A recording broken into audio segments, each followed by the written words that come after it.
there are some times in your life when you get into a position where it seems like, you're stuck in that one position, you're stuck in that one area, you're stuck in that one circumstance.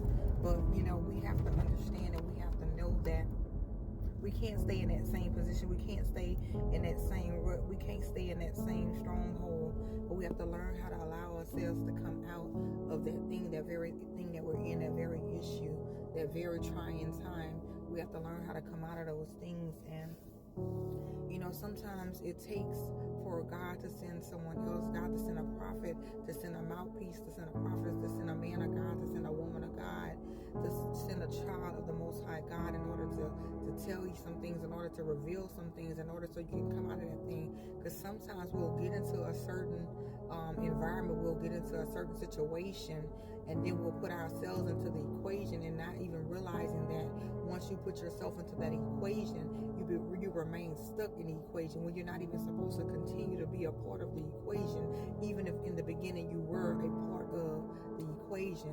So when it all balances out and it all equals out, then you find yourself that, hey, I'm not supposed to be here. I'm not supposed to be on this level anymore. I'm not supposed to be in this circumstance anymore. I'm not supposed to be, on this in this dimension anymore. But I'm supposed to keep pressing forward. And sometimes we get in life when those things happen to us, whether it's tragedies, whether it's something that happened that we had no control over, whether it's even ourselves against ourselves, or it just depends on the circumstance, and everybody's circumstance is a little bit different. Everybody goes through some things in a different manner. But when do you allow yourself, and when do you tell yourself that, hey, I need to come out of this thing, this is not for me.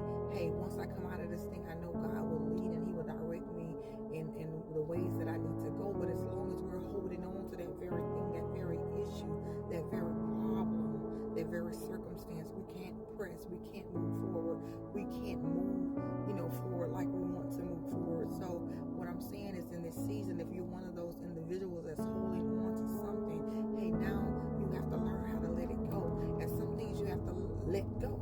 It doesn't feel easy, when you want to let go.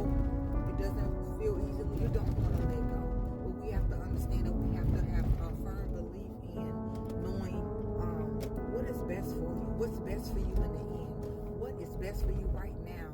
Do you continue to remain in the same thing, the same position? Or do you let it go and you move forward? And there is a betterness that's going to come. You better yourself. You make things happen for yourself. You make things happen for the people around you, especially for family. So again, I'm telling you, if you are one of those individuals that sometimes you feel like, hey, you can't let go and you're in that same place, and it could be a dark place, you're in that same place, hey, I'm just here to let you know today, you just gotta